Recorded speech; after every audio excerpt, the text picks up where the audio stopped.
Hello students, so we were discussing the NCERT solutions from the chapter chemical reactions and equations.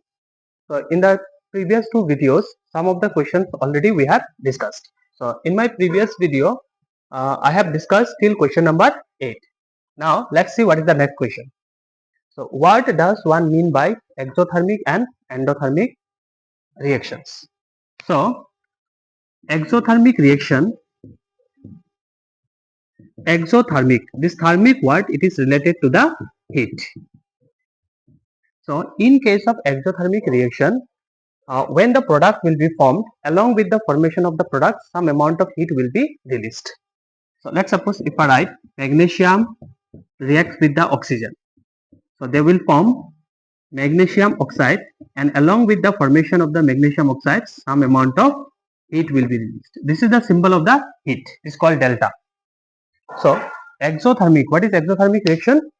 So in case of exothermic reaction, the heat will be released along with the formation of the product. And endothermic reaction.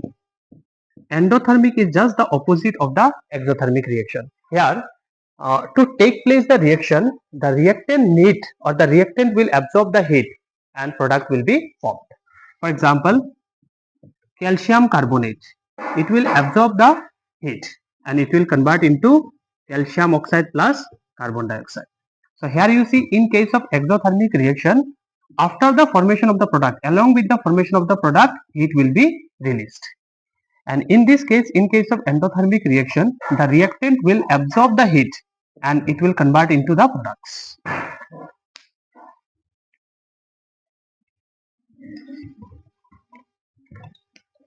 So what will be the definition?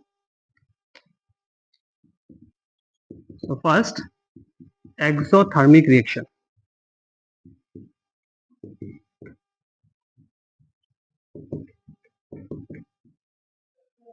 So it is a type of chemical reaction where the formation of product is accompanied by the evolution of heat. So in this type of reaction, the heat will be released along with the formation of the product. So example, magnesium, when burns in presence of oxygen, it converts into magnesium oxide and some amount of heat will be released. So it is an example of the exothermic reaction. Now, endothermic reaction.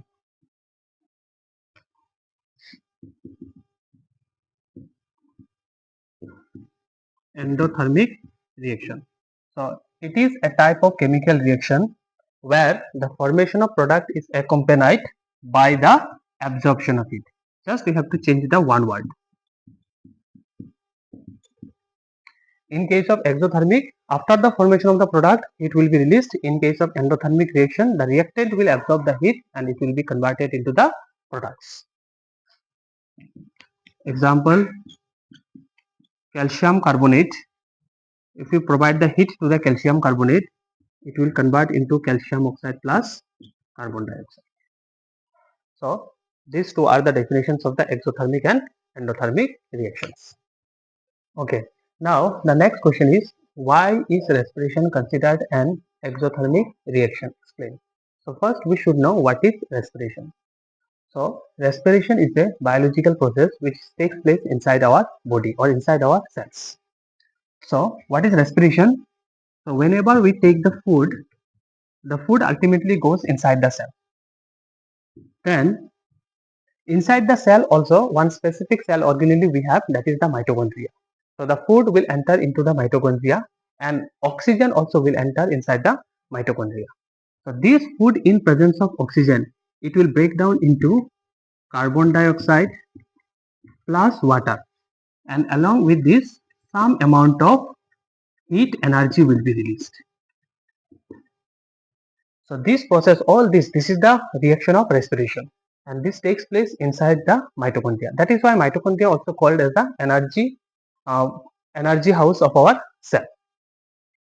So this whole process takes place inside the mitochondria, and when this product forms, along with the formation of the product, some amount of heat is getting released. So that is why this respiration is also called the exothermic reaction.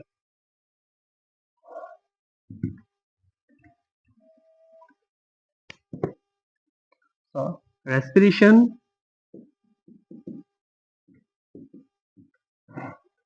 is considered an exothermic reaction because because during respiration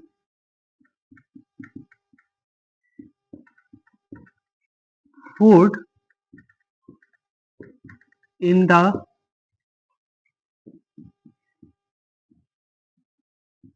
presence of oxygen is broken down into carbon dioxide, water, and heat energy. So from the definition of the exothermic reaction, we know that uh, the chemical reactions where heat is released along with the formation of the product, it is called exothermic reaction. So in case of respiration also the same thing happens. The heat is getting released along with the formation of the product. That is why the respiration is considered as an exothermic process. So this is the reaction of the respiration, C6H12O6, that is the glucose molecule. So this glucose molecule in presence of oxygen, it is broken down into carbon dioxide plus water plus heat energy. So that is why the respiration is considered as an exothermic reaction. Okay, the next question is, why are decomposition reactions called the opposite of combination reactions? Write equations for these reactions. So from the definition of the combination reaction, we know that in case of combination reaction, as the name suggests, two or more, in case of combination reaction, two or more reactants they will combine and they will form a single new product. But whereas in case of decomposition reaction, just the opposite of the combination reaction happens. See, in case of decomposition reaction, a single reactant will break and they will form two or more products. So see, this combination and the decomposition, they are just opposite of each other.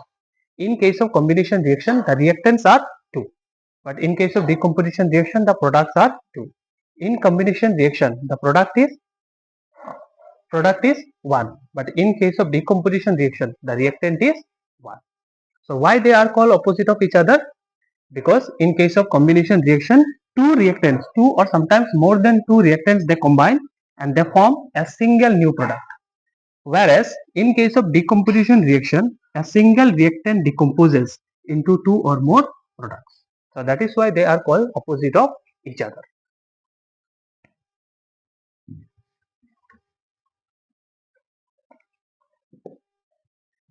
So decomposition reaction, decomposition reactions,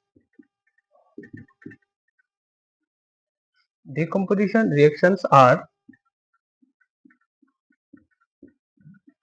opposite of combination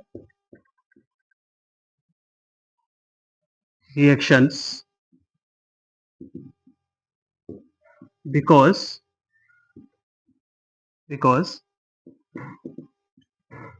in case of combination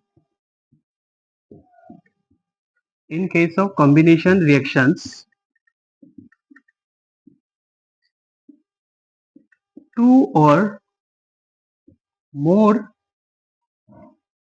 reactants combine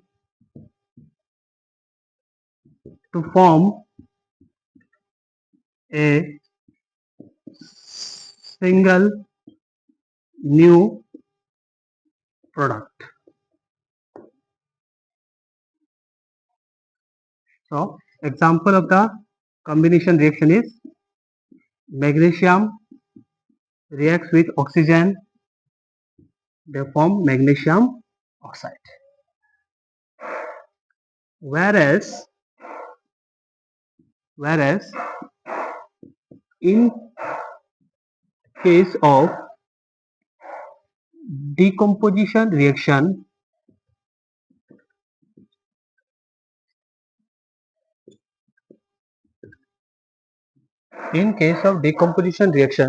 reactions, a single reactant breaks into two or more products.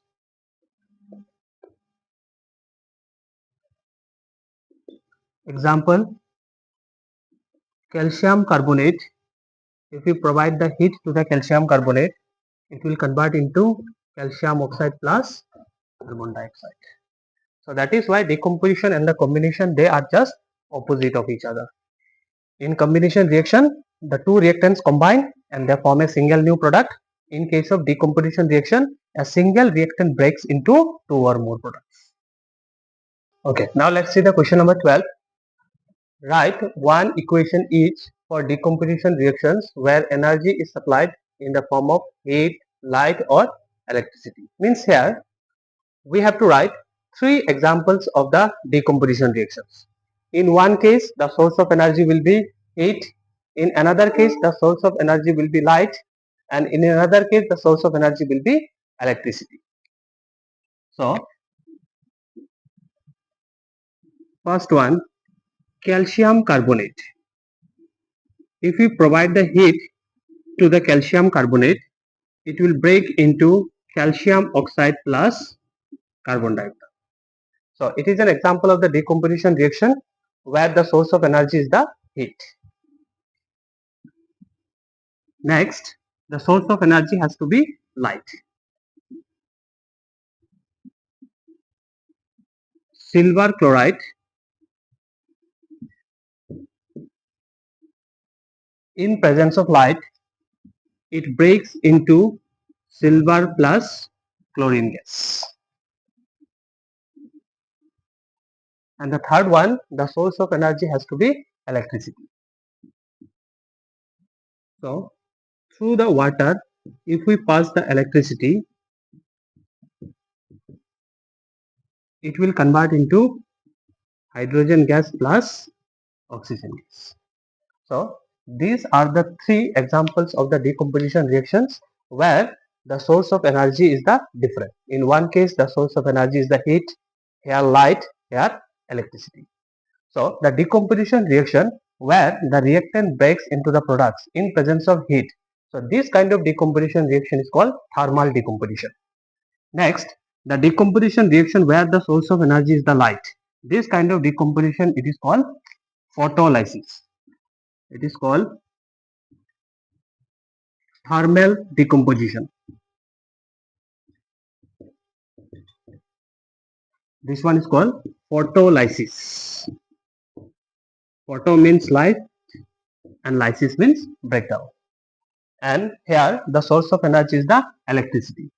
This type of decomposition reaction, it is called electrolysis. Now let's see the next question. That is question number 13. what is the difference between displacement and double displacement reactions? Write equations for these reactions. So we have to write the difference between displacement and the double displacement reactions along with their examples. So we know that displacement, as the name suggests, displacement, here a more active element will displace the less active element. For example, say copper sulfate. If it reacts with the iron, so here iron in the reactivity series, iron is placed above the copper. So iron easily can displace the copper. So it will form the iron sulfate. So this iron displaces the copper and forms the ferrous sulfate or the iron sulfate. So this is an example of the displacement reaction. So what is displacement reaction? So it is a type of chemical reaction where a more active element can displace the less active element from their compound. Whereas in case of double displacement reaction, as the name suggests, double displacement. So in this case, the displacement will take place from two positions. For example, sodium sulfate reacts with barium chloride. They form barium sulfate. Barium sulfate we will get in the form of PPT, precipitate. Along with this, they will form sodium chloride. So in this case, SO4 means sulfate is the ion and the chlorine is the ion. So these ions, they will switch their places. So in this case, the displacement will take place from two positions. So these ions, chlorine ion and the sulfate ion, they will switch their places and they form the two new products. So this is the difference between displacement and double displacement reaction.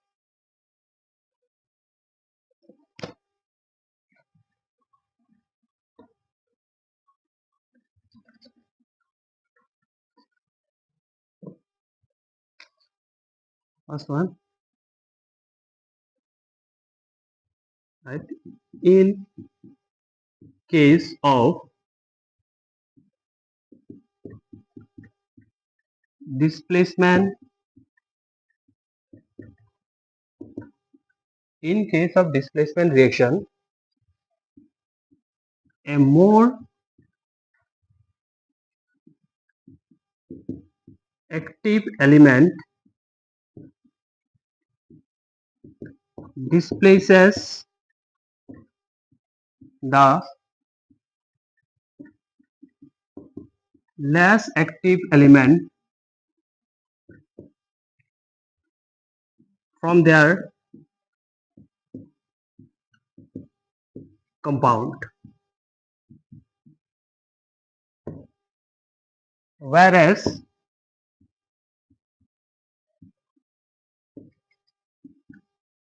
in case of double displacement reaction,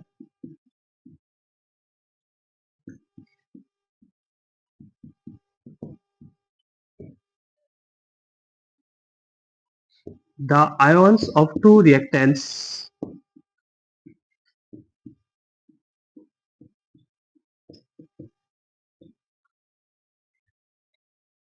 switch their places,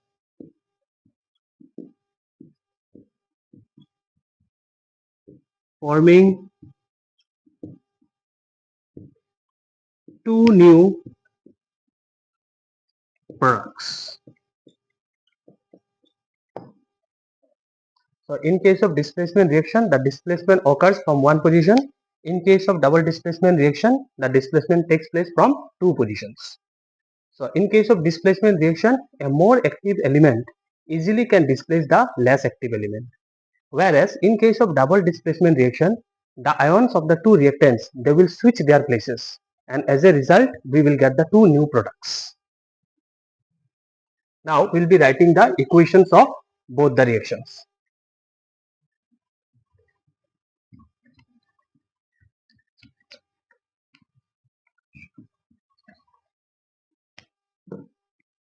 So first one, example of displacement reaction.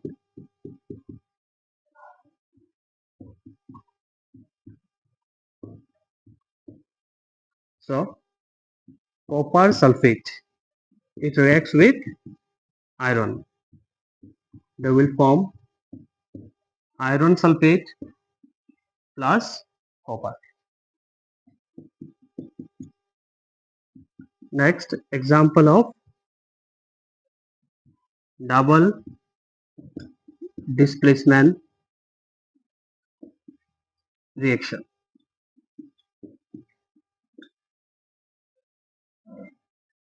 The example is sodium sulfate reacts with barium chloride. They will form barium sulfate plus sodium chloride. So these are the differences between displacement reaction and double displacement reaction, and these two are the equations of these reactions. Okay, now this question number 14 says that in the refining of the silver, the recovery of silver from silver nitrate solution involved displacement by copper metal. Write down the reaction involved. Means in the refining of the silver, so to extract the silver from the silver nitrate solution, we have to react this solution with the copper metal. And as we know, the copper is more reactive than the silver. So from this nitrate solution, copper easily can displace the silver and we can get the pure silver metal. So the reaction involved here is silver nitrate solution. So silver nitrate formula is AgNO3, silver nitrate. The valency of silver also 1, nitrate also 1. So it reacts with the copper. So copper is more reactive than the silver. Copper easily can displace this silver. Then they will form CuNO3 2. So the formula of copper nitrate is like this, because the valency of the copper is 2 plus silver. So this is the reaction involved in the refining of the silver metal. So this one is silver nitrate, this one is copper metal, this one is called copper nitrate, and this one silver metal. So this is the reaction involved in the refining of the silver. Okay, now the question number 15 is that what do you mean by a precipitation reaction? Explain by giving examples. So already we have discussed now in the types of the reactions, in the types of the chemical reactions. So precipitation, in case of precipitation reaction, two soluble reactants, they combine together and they form the products. So out of two products, one of the product will be insoluble solid, and this insoluble solid is called the precipitate. And this precipitate, if we observe in a test tube, it will settle down at the bottom of the test tube. So in case of precipitation reaction, always a precipitate or the insoluble product we will be getting. So what is precipitation reaction? It is a type of chemical reaction where two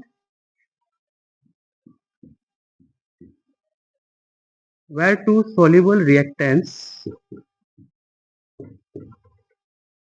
combine and form one of the products as an insoluble solid called a precipitate.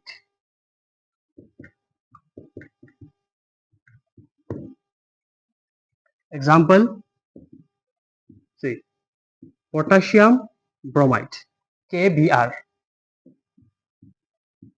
aqueous solution of potassium bromide. Aqueous means what? This potassium bromide, it is soluble in water, plus barium iodide, Bai2, barium iodide. It is also soluble in water, aqueous solution of barium iodide. So if they react, here the double displacement reaction will take place. Iodine will come in place of potassium, bromine, and the bromine will go in place of iodine. So what they will form? They will form potassium iodide. Potassium iodide also we will get in aqueous form. But we will get the barium bromide. This barium bromide we will get in the form of precipitate. This arrow means we will get in the solid form, that is the precipitate. So this is one of the reaction of the precipitation reaction. Then one more example we can write, sodium sulfate. It is also aqueous solution of sodium sulfate. If it reacts with barium chloride also in aqueous medium, they will form what? They will form barium sulfate, and this barium sulfate we will get in the form of precipitate. Along with this we will get NaCl solution. So these two are the examples of the precipitation reaction. Why these are called precipitation reaction? In both the cases, the one of the products we got insoluble solid. Okay, now let's see the next question. Explain the following in terms of gain or loss of oxygen with two examples each. So we have to define the oxidation and the reduction reactions in terms of their gaining or losing of electrons. We know that this oxidation and the reduction we can define in various ways. Oxidation means the gaining of oxygen is called oxidation, or we can say the removal of hydrogen is called oxidation. In the same way, the losing of oxygen is called reduction and the gaining of hydrogen is called reduction. So we have to define this oxidation and the reduction in terms of their gaining or losing capacity of oxygen. So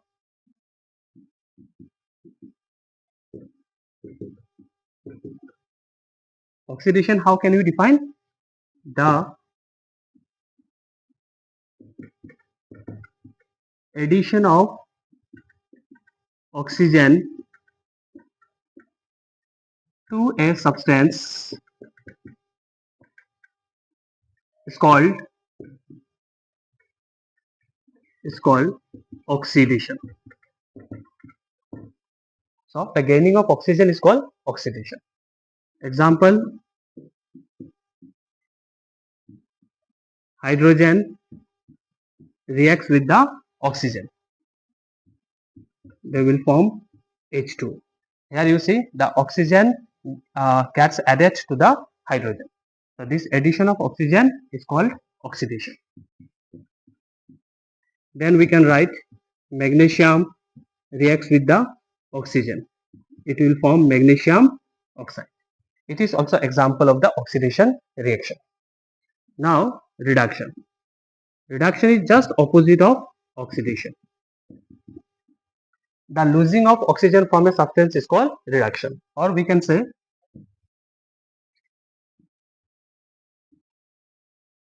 the removal of oxygen from a substance is called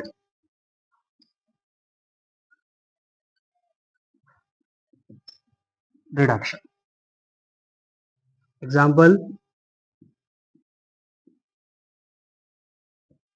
copper oxide, if it reacts with the hydrogen, here this copper oxide will lose the oxygen. So they will form water plus copper. Next, zinc oxide reacts with the carbon. So in this case, zinc oxide will lose the oxygen. So they will form zinc plus carbon monoxide. So these are the definition of the oxidation and the reduction in terms of their gaining and the losing of oxygen. And these two are the examples of the oxidation and reduction. Okay, now let's see the next question. A shiny brown colored element X on heating in air becomes black in color. Name the element X and the black colored compound form. So since the element X has the shining surface, that means the element X surely will be a metal. Now, so what is the metal which is brown in color? So we know that the coppers are brown in color. So if we burn this copper in presence of air, that is, if we provide the oxygen to the copper, then what will happen? Let's see. Copper, if it burns in presence of oxygen, then we will get to see copper oxide. And this copper oxide, it is black in color. So if we burn any copper metal, we will get to see the surface of the copper metal will be covered by a black substance. This black substance is nothing but the copper oxide. Because of this formation of the copper oxide, the surface gets covered with a black layer.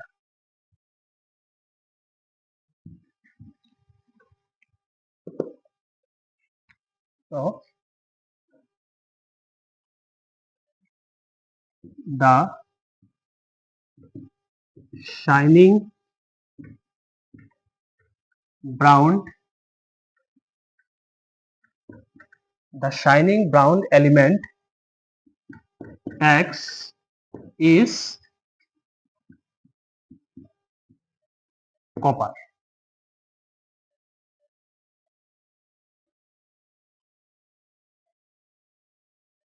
Then uh, name the element X and the black colored compound form. Then copper reacts with oxygen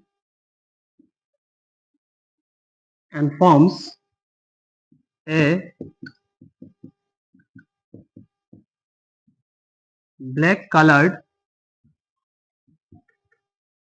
compound, that is copper oxide. So the element X is the copper. If it reacts with the oxygen, it will form copper oxide, and this copper oxide is the black in color. So due to the formation of the copper oxide, we will get to see a black colored compound. Okay, now before solving this question number 18, 19 and the 20, we must know the two concepts, that is corrosion and the rancidity. And these two are the last topic from our chapter, that is chemical reactions and equations. So both these processes, these are the damaging processes. They damage the things. So the corrosion means the damaging of the metal objects, and in case of rancidity, the damaging of the food items which contain the oils and the fats. It is called rancidity. So corrosion means the oxidation of metal objects. Whereas rancidity means what? Rancidity means the oxidation of oils and fats present in food items. So the food items containing the oil and the fat, their oxidation takes place, and when the oxidation of the oil and the fats takes place, it develops a bad taste and a bad smell. For example, uh, during the summer time, if we keep the butter outside, uh, we will see that it will develop a bad taste and a bad smell. So this is called the rancidity, or we can say the butter became rancid. So these are the damaging processes. And in case of corrosion means what? The oxidation of the metal items. So oxidation means what? The addition of the oxygen. So when we keep the metal objects outside, in our atmosphere oxygen is present. Sometimes this metal objects comes in contact with the moisture, that is the water. So it converts into their oxides forms. For instance, when we buy the iron objects, so when the iron objects are new, we see very shining surface of the iron objects. But as the time passes, we see the iron objects gets coated with a layer of brown color. So see, these iron objects, when it comes in contact with the oxygen, it converts into ferrous oxide, and this ferrous oxide forms a layer of brown color, and this layer, it is called the rust. So the rusting of the iron, it is also example of the corrosion. So, or we can say the corrosion of the iron specifically is known as rusting. Then the copper objects, it is brown in color. So sometimes we see the copper objects gets coated with a green layer. So this tarnishing of the copper object also example of the corrosion. Or we can see the silver object also gets covered with a layer of black color. It is also example of the corrosion. So this corrosion and the rancidity both are the damaging phenomena. So corrosion, it is specifically meant for the metals, and the rancidity, it is meant for the food items. So why this corrosion and the rancidity takes place? Because of the oxidation. Both the processes takes place because of oxidation. So corrosion means what? Corrosion means the eating away of the metal objects by the action of oxygen or moisture, or sometimes with chemicals. And whereas rancidity means what? The oxidation of the oil and the fats which are present in the food items, resulting the change of their smell and the taste. So that is why we see now the chip manufacturers, they flush the packet of the chip with one gas. So this gas is nothing but they keep the food items in a nitrogen gas, and being non-reactive, or the nitrogen is the inert gas. This nitrogen acts as a antioxidant. So it prevents the food items from getting oxidized. So that is why when we buy the chips packets, we get 4 or 5 chips, and most of the packet, it is flushed with air, and because of this air only we are getting the fresh chips. So corrosion, it is the oxidation of the metal objects, and rancidity means what? The oxidation of the oil and the fats which are present in our food items. Now, once we understand these concepts, we can solve this question number 18, 19 and 20. So, what are the examples of the corrosion? This rusting of the iron, it is also example of the corrosion. Means the corrosion of the iron object, it is called means the rusting of the iron objects, it is an example of the corrosion. The tarnishing of the copper objects, it is also example of the corrosion.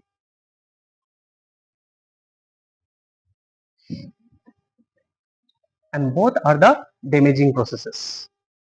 Now, how can we prevent the rusting of iron?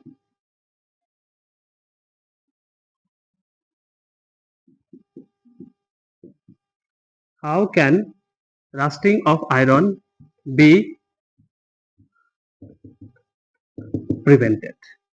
So there are some methods which we can apply to prevent the rusting of the iron. One of the method is that we can paint the surface of the iron objects. So if we paint the iron objects, then what will happen? This paint will act as a barrier. This paint protect the iron to come in contact with the oxygen. As a result, it will prevent the oxidation of the iron objects.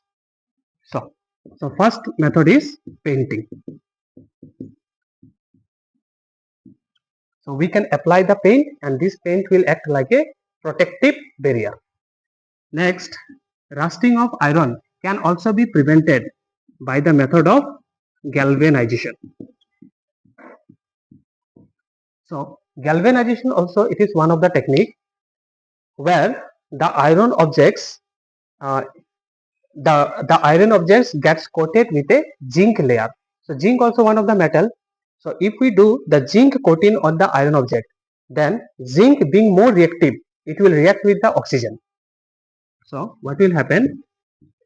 If we do the zinc coating on the iron object, this process, it is called galvanization. So in this case, how this galvanization protecting the rusting of the iron? See, so zinc is more reactive than the iron. So zinc first react with the oxygen and it will form a layer of zinc oxide. And this formation of the zinc layer protects the iron objects from getting oxidized. Then we can convert the iron objects into its alloys. Alloys we know na, alloys means the mixture of the metal with metals or sometimes with metal with non-metals. For example, the steel, where all of us we are using the steel utensils. So steel utensils also, if we convert the iron objects into its alloys, so alloys are very resistant to corrosion. They are not easily getting corroded. They prevent the oxidation of the iron. So in this way, the rusting of iron can be prevented. Now, how can we prevent the food items from getting rancid?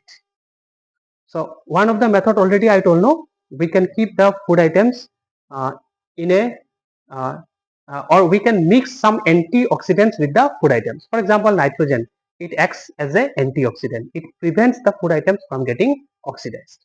Then the second method is that we can keep the food items in an airtight container. So if we keep the food items in an airtight container, then air will not able to enter or air will not come in contact with the food items. As a result, our food items we will get fresh. Then we can keep the food items in a refrigerator.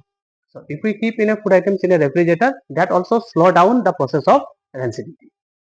So these are the two processes. Once we know these processes, then easily we can solve the question number 18, 19 and 20. And these are no small topic, but it is very important from our exam point of view. So corrosion means what? Corrosion means the oxidation of the, or we can say the eating away of the metal objects by the action of air, moisture or the chemicals. It is called corrosion. So what are the effects of corrosion on different metals?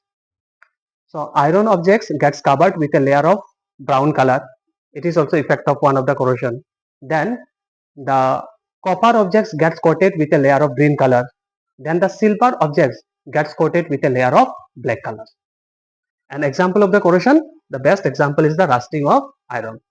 How can rusting of iron be prevented? First, we can apply the paint on the surface of the iron objects. Second, by the process of galvanization. So what is galvanization? The process of coating the iron objects with zinc metal. It is called galvanization. How the galvanization protects the iron objects? Zinc being more reactive, it will react with the oxygen and it will form a protective layer of zinc oxide. Then we can convert the iron objects into its alloys. So alloys also they are very resistant to corrosion. Now what is rancidity? Rancidity means the oxidation of the oil and the fats which are present in the food items, resulting the change of the smell and the taste of the food items. It is called rancidity. How the rancidity can be prevented? First one, we can keep the food items in a airtight containers. The second one, we can add some antioxidant such as nitrogen or some inert gases also we can add, which will protect our food items from getting oxidized. Okay, so just now I have discussed the process of corrosion and the rancidity. So this question it is related to the rusting of iron. So the question is, why do we apply paint on iron articles? So just now I have discussed now. So this paint it acts as a protective layer. Generally what happens if we leave the iron object, then iron object comes in contact with the moisture or the air and it forms a layer of ferrous oxide, and ferrous oxide it means it is the rust. So to prevent the iron object from getting oxidized, we apply the paint on iron articles. So what we can write, when iron comes in contact with air or moisture,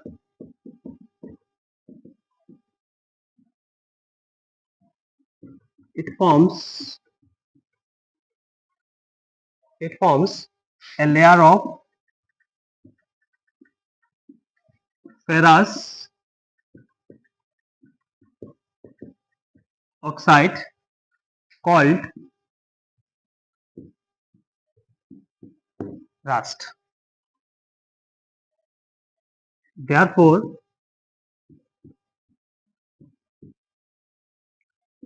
to prevent the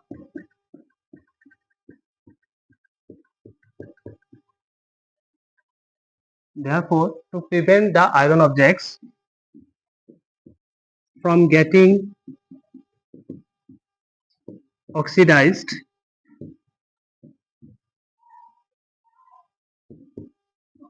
we apply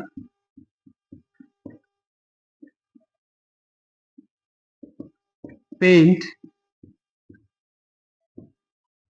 on the surface of iron articles.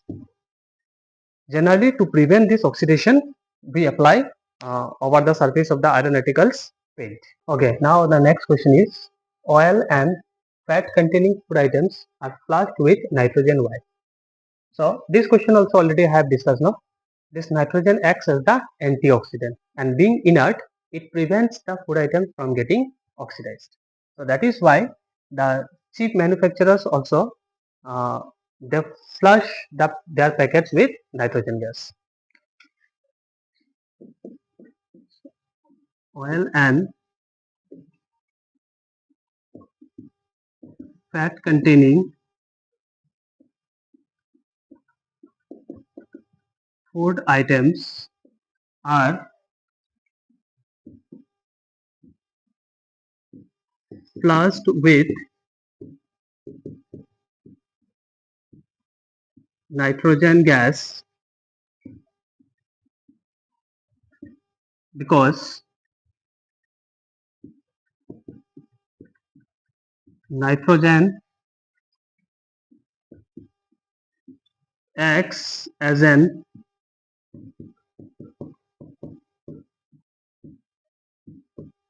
antioxidant and prevents the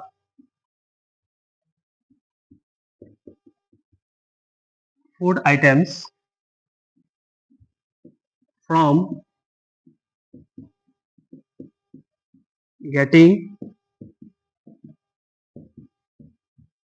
oxidized, and hence hence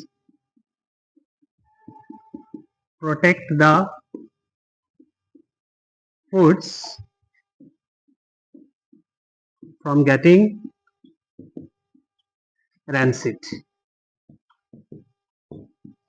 This is the last question from our NCERT exercise. Uh, Question number 20. Explain the following terms with one example each: corrosion and the rancidity. Though already I have discussed the corrosion and rancidity. Now we have to explain these two terms with some examples. So see, corrosion means what? The eating away of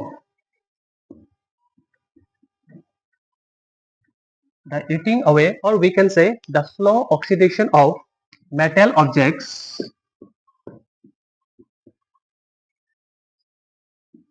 by the action of air, water or chemicals is called corrosion.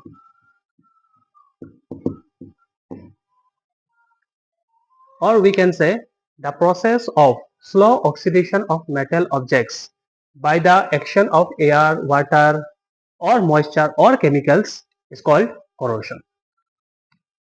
Now the effects of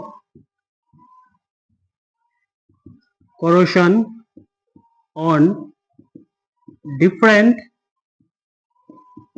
metals are: first one, iron gets coated with a brown layer. That is the rusting of iron. Next, copper gets coated with a green layer. Next, silver gets coated with a black layer. So these are the different effects of the corrosion on different metals. And one of the example of the corrosion is that rusting of iron. So what is rusting of iron? Means the oxidation of the iron objects by the action of air, moisture to form the ferrous oxide or the iron oxide. This process it is called rusting of iron.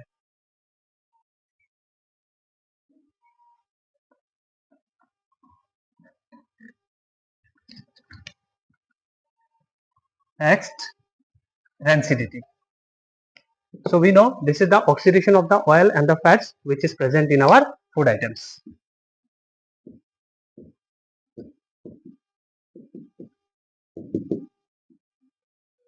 Rancidity means it is the process of oxidation of oil and fats present in the food items resulting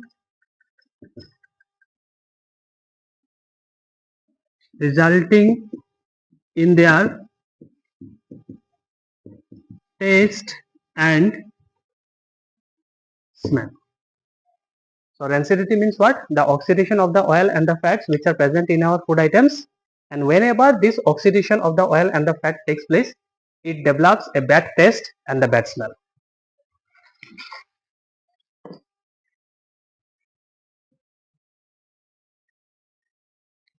Now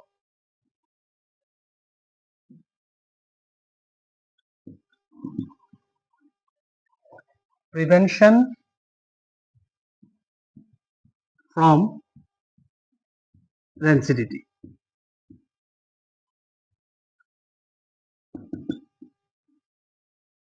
So how can we prevent our food items from the rancidity? So these are the measures we can take to prevent our food items from getting rancid. First one, by keeping the food items in a airtight containers. Next, by adding anti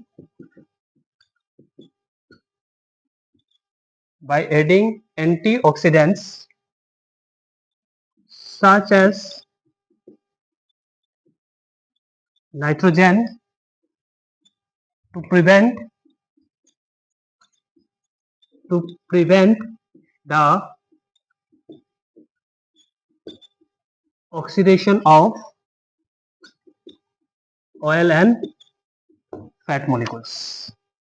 So there are more techniques are there to prevent from rancidity. So these are the two major techniques which we can apply to prevent our food items from getting rancid. Now, example of rancidity is what?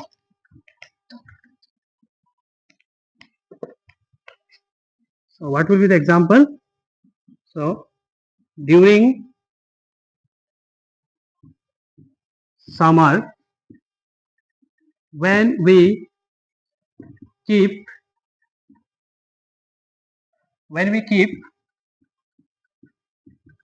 butter outside, it develops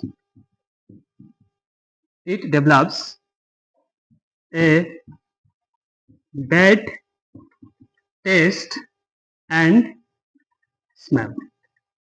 So this is one of the example of rancidity. So this was the last question from our NCERT example. So with this question, we are ending or we are concluding our first chapter, that is chemical reactions and equations. Thank you for watching.